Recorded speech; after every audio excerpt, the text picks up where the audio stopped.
एक ये तो बात है, अगर आपके पास नॉलेज है किसी भी चीज़ पे डीपली लेवल है तभी आप उस टॉपिक पे ज्ञान दें। जस्ट मतलब मेरा कहने का मतलब है, अगर कोई भी टॉपिक है उस पर आपका पॉजिटिव और नेगेटिव दोनों तरफ का नॉलेज है तभी ज्ञान दें। जैसे कि अभी कुछ दिन पहले ही की बात है, क्या नाम है, संजना कश्यप, ये जो न्यूज़ रिपोर्टर है उसने बोला था कि ऑनलाइन टीचर सब क्या था रे कुछ बोली थी, तो उसी पे एक तरह से वो सही भी बोली और नेगेटिव भी बोली। कि सही ये बोली क्योंकि आजकल ऑनलाइन की दुनिया में सब बस टीचर सब छोटे मोटे टीचर, और उनको कुछ आता वाता है नहीं, लेकिन वो नॉलेज मतलब उस टॉपिक पे अपने मतलब कोई भी बैच लॉन्च कर देते हैं, कोई भी सरकारी नौकरी या कुछ भी के लिए वैकेंसी निकलता है, सटाक से ना बैच लॉन्च कर दे, आपके लिए इतना रुपया में ये बैच, मतलब एक तरह से लूट ही ले रहे हैं ना। काहे कि जब तक बच्चा का बेस मजबूत ही नहीं है, उसका क्वेश्चन जब वो बनाएगा तो उससे बनेगा कैसे। अगर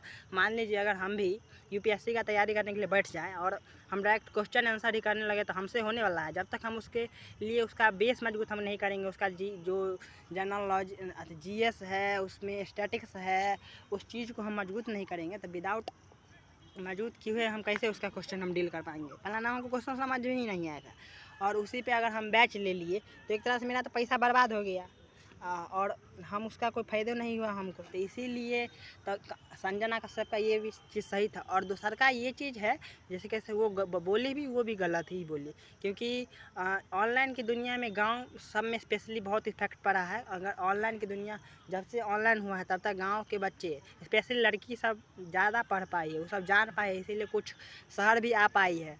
मेरे घर में भी ऐसा हुआ है, ऑनलाइन जब हुआ तब मेरी दीदी सब जागरूक हुई तभी बाहर जाके पढ़ रही है, कोई एगो भोपाल में है तो कोई मुजफ्फरपुर में है, ऐसे ही। इसीलिए ये बात है कि से ऑनलाइन से विकास भी हुआ है, लेकिन अब इतना ज़्यादा एक तरह से ऑनलाइन का विस्तार हो रहा है जिससे पढ़ाई कम और प्रचार प्रसार ज़्यादा हो रहा है। सब लोग ब्रांडिंग करने में उतरे हुए हैं, ये ले लीजिए मेरा, वो ले लीजिए अपने। अगर कोई बुक भी लॉन्च कर रहा है तो एग्जिस्ट लॉन्च कर रहा है। अगर आप उसी अपना बुक बेचने की जगह पर आप सरकारी बुक उसको कहते पढ़ने के लिए तो उससे ज़्यादा फ़ायदा होता उसके लिए, लेकिन ऐसा नहीं कर रहे हैं क्योंकि उनको फ़ायदा हो रहा है। जो एग्जिस्ट वो लॉन्च कर रहे हैं उनको तो पहला नंबर वो भी अपने से लिखे हैं नहीं, वो भी एनसीईआरटी है या चाहे कोई भी किताबें का है। बस आपको ब्रांड जो कोई ब्रांड आपको कह दिया है सर हम मेरे से आप अपने नाम का एग्जिस्ट बनवा लीजिए, आपको हम अगर जो कमाई होगा उसका 40% आप ले लीजिएगा, 60% हम ले लेंगे। तो भाई उस अपना फ़ायदा देख रहे हैं, पढ़ाई तो हो नहीं रहा है, तो इसीलिए सब एग्जिस्ट बेचने में लगे हुए हैं। संजना कश्यप का कहना सही भी है और गलत भी है, आपको दोनों एंगल से देखना पड़ेगा। लेकिन जो बच्चे सब टीचर सब के साथ थे तो उनको दोनों चीज़ पे ध्यान देना चाहिए था, उसके बाद ही हाँ विरोध करना चाहिए था। ऐसे नहीं बिना जाने समझे विरोध करना आपके लिए हानिकारक हो सकता है।